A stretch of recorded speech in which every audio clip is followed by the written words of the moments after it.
That departure last week was something else. That was just so bad. Like the one where I tried to pull it? Yeah, and he came out in the hardest downpour of the entire effort.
Ladies and gentlemen, the President of the United States.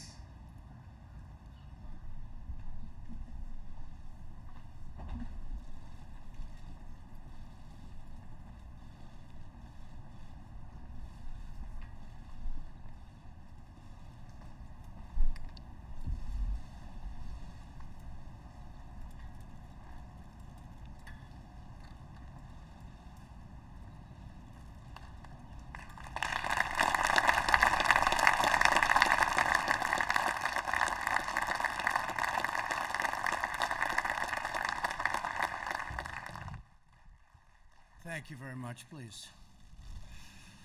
And thank you all for being here as we take historic action to deliver a future of safety and security for Americans of every race, religion, color, and creed.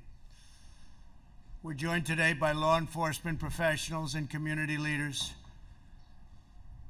Though we may all come from different places and different backgrounds, we're united by our desire to ensure peace and dignity and equality for all Americans.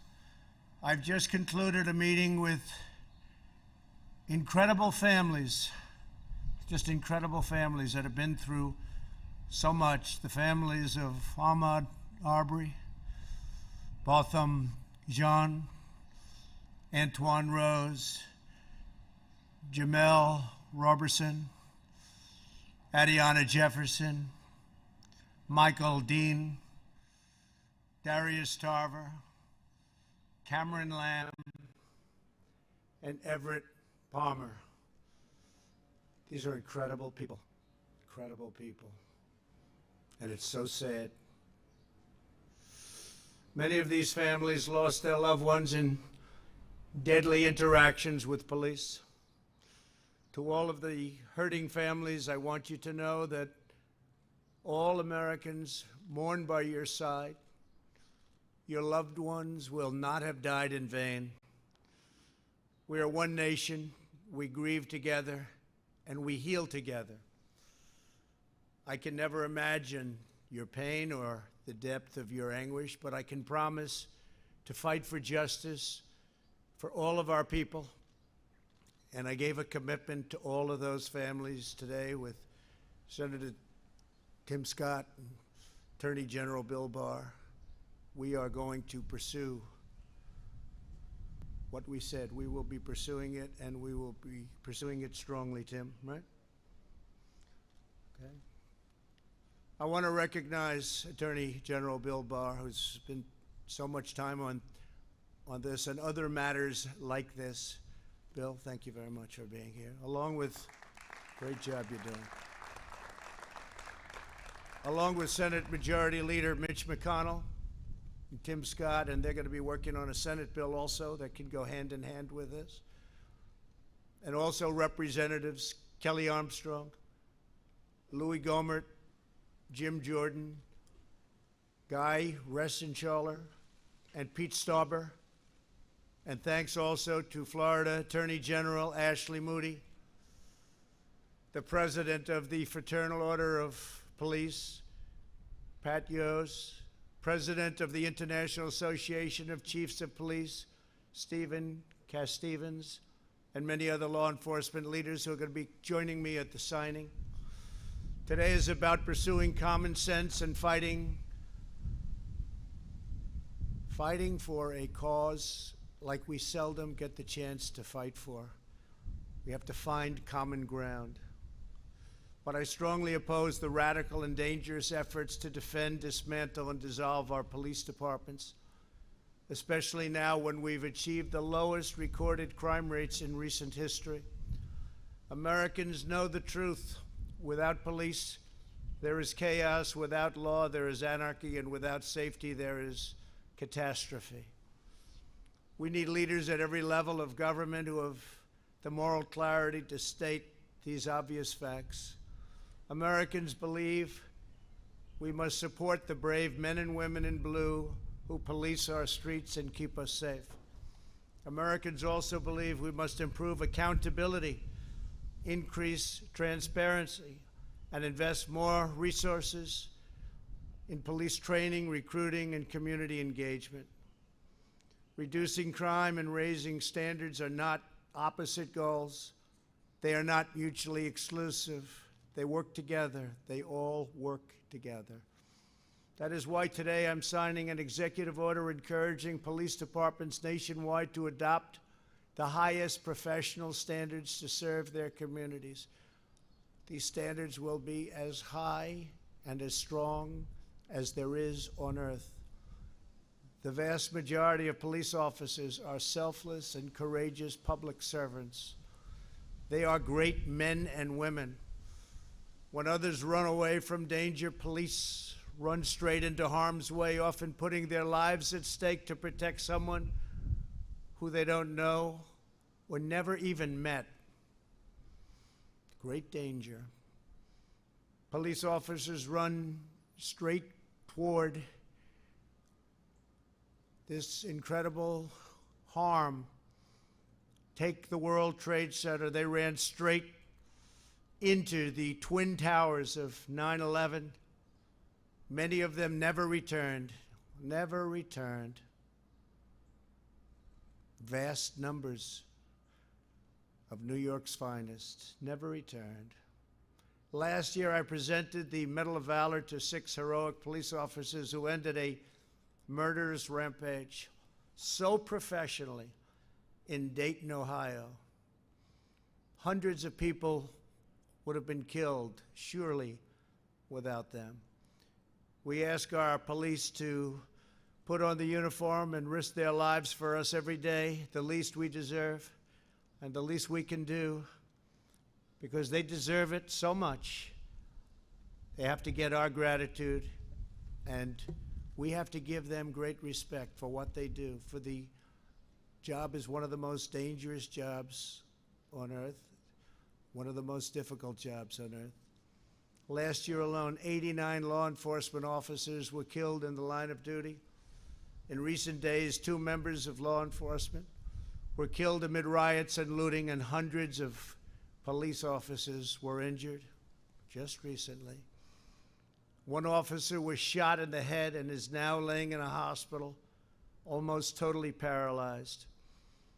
Despite our very good record on crime, law and order must be further restored nationwide, and your federal government is ready, willing, and able to help, as we did in Minneapolis after it got out of control for 4 days.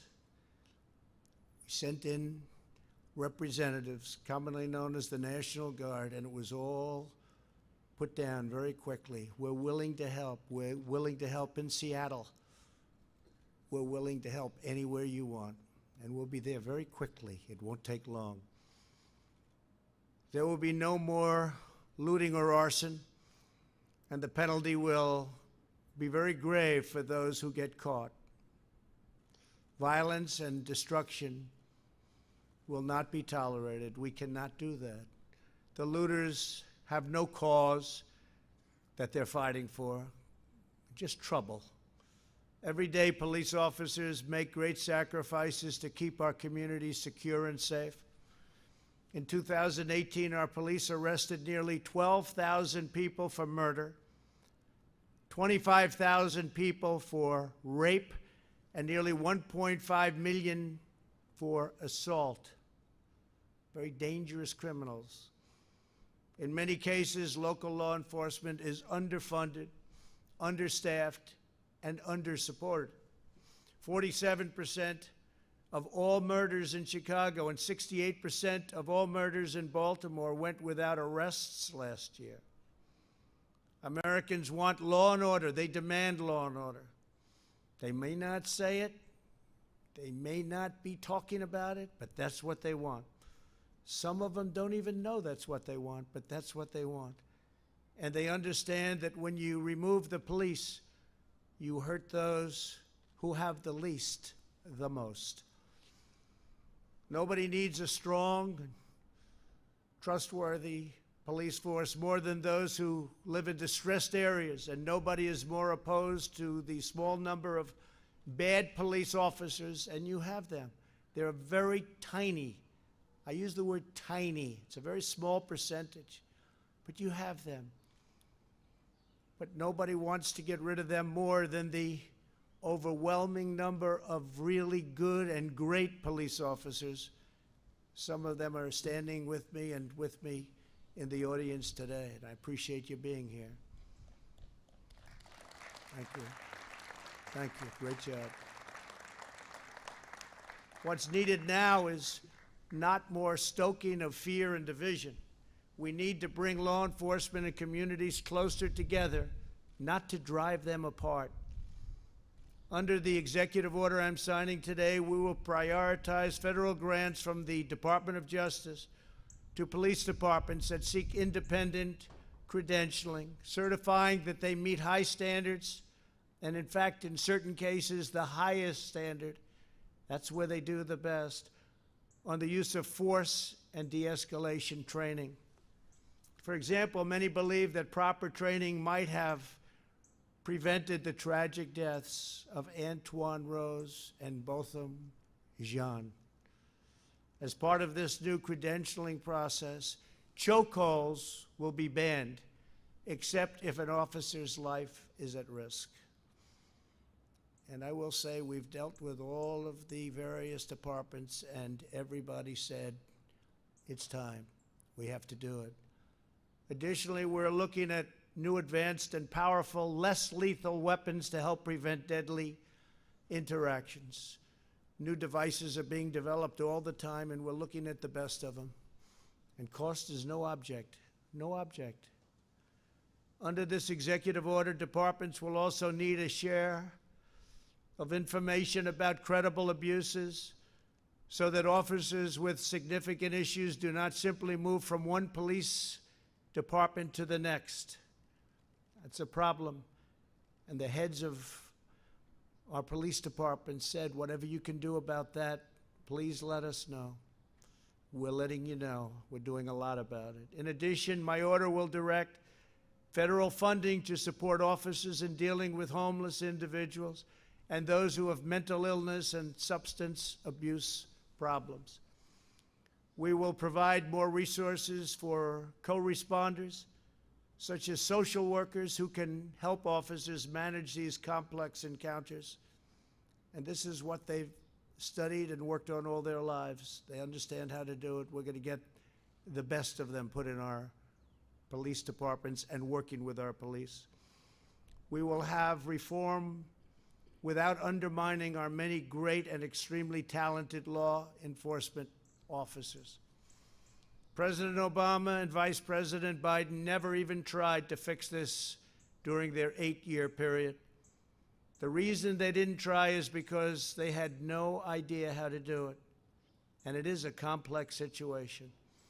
Beyond the steps we are taking today, I am committed to working with Congress on additional measures. Congress has started already, and they'll be having bills coming out of the Senate and possibly out of the House. And hopefully they'll all get together and they'll come up with a solution that goes even beyond what we're signing today. But this is a big, big step, a step that hasn't been taken before. But in order to make real progress on public safety, we have to break old patterns of failure. Many of the same politicians now presenting themselves as the solution are the same ones who have failed for decades on schools, jobs, justice, and crime. They are all often, unfortunately, the same politicians running the cities and states where help is most needed. It's an attitude, and it's not working. Today's action is a big part of the solution to restoring, renewing, and rebuilding our communities. For the last 3.5 years, my administration has been focused on creating opportunity, fighting for equal justice, and truly delivering results. Nobody has ever delivered results like we've delivered. Nobody's come close. And we worked with some great people. We've worked with fantastic people to get it done. We enacted landmark criminal justice reform, something that nobody else could get done. They tried, and they couldn't even come close. And we got it done, and we got it done powerfully. And people appreciated it. But it's something that with all the work and all the talk for so many years, criminal justice reform, nobody else could get done. We secured permanent and record funding for HBCUs, that's historically black colleges and universities. Numbers that they never thought were possible, and long-term financing because they would come back to the White House after my third year. I said, why are you here again? Great people, about 42 people, the heads of black colleges and universities, great people.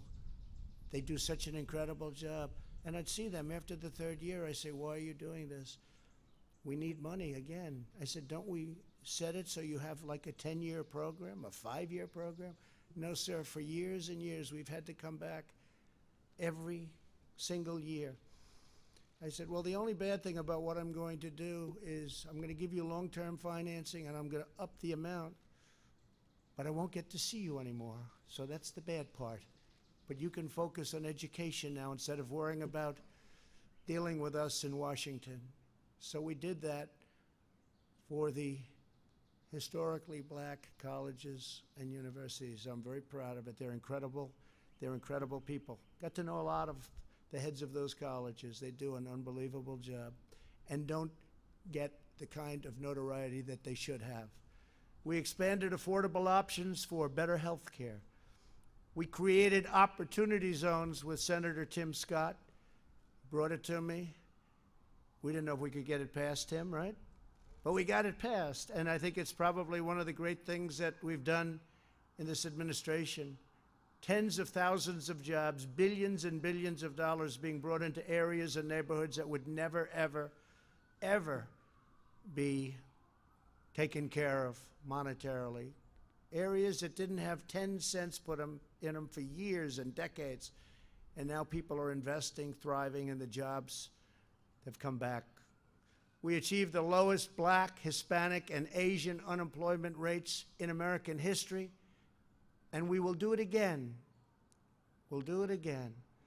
We're fighting for school choice, which really is the civil rights of all time in this country. Frankly, school choice is the civil rights statement of the year, of the decade, and probably beyond, because all children have to have access to quality education. A child's zip code in America should never determine their future, and that's what was happening. So we're very, very strong on school choice, and I hope everybody remembers that. And it's happening. It's already happened, but it's happening. We have tremendous opposition from people that know they shouldn't be opposing it. School choice. All children deserve equal opportunity because we are all made equal by God. So true. A great jobs market and thriving economy is probably the best thing that we can do to help the black, Hispanic, Asian communities. We saw that just recently prior to the virus that came in from China just a few months ago. What a horrible thing it was all over the world, 188 countries now. And I just want to say we've done incredibly well. We're doing well.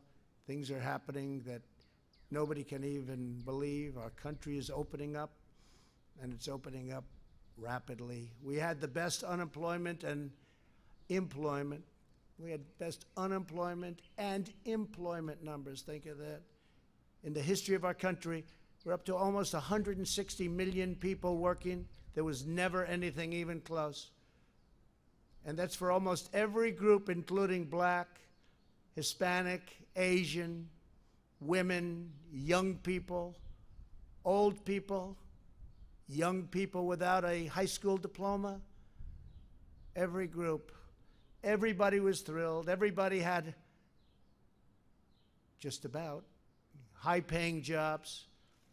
Our country was never in a better position, and we were planning on massive growth. It was happening. It was already there, including big salary increases, which were already taking place for the last 2.5 years. Big, big increases, record increases. Nobody's seen anything like it. And then we got hit by the virus, along with the rest of the world, and now I'm building it up again. Here we go again. But I'm building it up again, and it's moving fast, and it will be even better than before, because we also learned it will be better than before. Jobs are rapidly coming back, and retail sales that were just announced 2 hours ago, just a little while ago, They're up a staggering 17.7%. Hazel. The projection was anywhere from 6 to 8%. We're up 17.7%. And what does that mean? The stock market went through the roof. These good numbers, they drove it up to a level that we're almost at the same level. Hard to believe. We're getting very close to the level we were before the pandemic and before all of the things that you've seen happened. That's a great thing, because ultimately it's about jobs. It's about, the government can never do anything like a great job for a person where they look forward to getting up in the morning and going to work and getting a much bigger check than they could ever get otherwise. Today and over the last 60 days, we've had one of the biggest stock market increases in the history of the stock markets. And 2 weeks ago, the 50-day increase was the single biggest. Unless my formula is tampered with, we will soon be in a stronger position than we were before the plague came in from China. When the numbers reach the point that I know they will, there will again be a great unity and a great spirit in our country. People will have that job back that they might have lost. They'll be making even more money than they did before. We have some brilliant people working with me, and we put it together. We did it once, and we're very easily doing it again. We're way ahead of schedule. You'll see that. You'll see the third quarter numbers will be very good. You'll see fourth quarter will be really good, and you'll see next year will be one of the best economic years this country has ever had.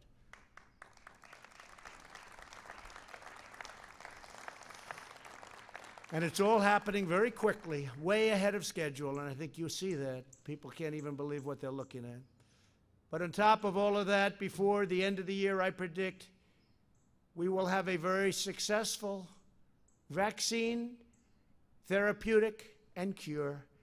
We're making tremendous progress. I deal with these incredible scientists, doctors, very, very closely. I have great respect for their minds.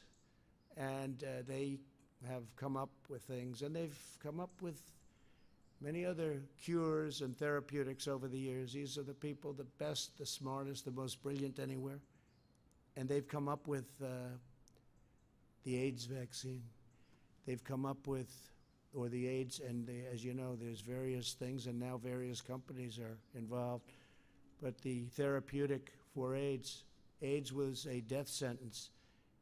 And now people live a life with a pill. It's an incredible thing. The Ebola vaccine and others, these are the people that have done it, or these are the people that have been around it, and they're all competing. It's an incredible thing. All of these brilliant firms, labs, companies are competing, and I will tell you, we're very far advanced. We've already started tests and trials. So I think we're going to have a very, very good answer to that very, very soon. I always say, even without it, it goes away. But if we had the vaccine, and we will, if we had therapeutic or cure, one thing sort of blends into the other, it will be a fantastic day. And I think that's going to happen, and it's going to happen very soon. Americans can achieve anything when we work together as one national family. To go forward, we must seek cooperation, not confrontation. We must build upon our heritage, not tear it down. And we must cherish the principles of America's founding as we strive to deliver safe, beautiful, elegant justice and liberty for all. I'd like now to invite our great friends, because they are our great friends from law enforcement, the officers representing their groups, to come up as I sign a very important executive order. And we're asking Mitch and Tim and all of the people that are here from Congress to go back and see if they can get something done. I see Louis and Jim Jordan. We're all here, a lot of our representatives from Congress and the Senate, if they can go back and add to what we're signing today, it'll be a big moment. It'll be a big moment. But this is a tremendous step. This is a step that could have been taken years ago, but people chose not to do that. And that was, in my opinion, a big mistake. Could have solved a lot of the problems that we have now. So if I could, law enforcement, if you could come forward. We've had the, please come up. We've had the endorsement of the Federal Law Enforcement Officers Association, the Fraternal Order of Police, International Association of Chiefs of Police, International Union of Police Associations, Major County Sheriffs of America Association, National Association of Police Organizations, National District Attorneys Association, National Sheriffs Association, Sergeants Benevolent Association, and many others. They've worked on this with me and my team. Have been fantastic. I want to thank my team. What a team it is. And we've taken very much into mind what they are saying, because these are the people that keep us safe, and they've done an incredible job. Thank you all very much. Thank you.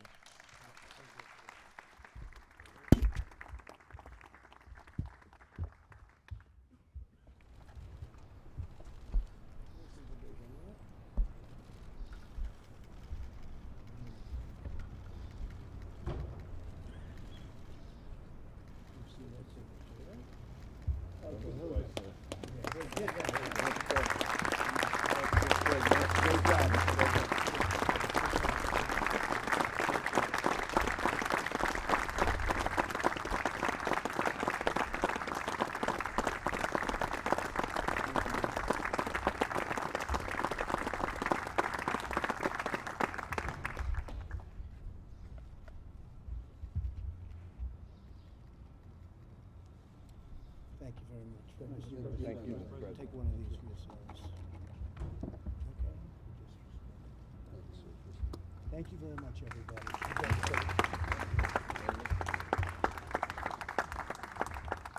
Thank you very much. Thank you.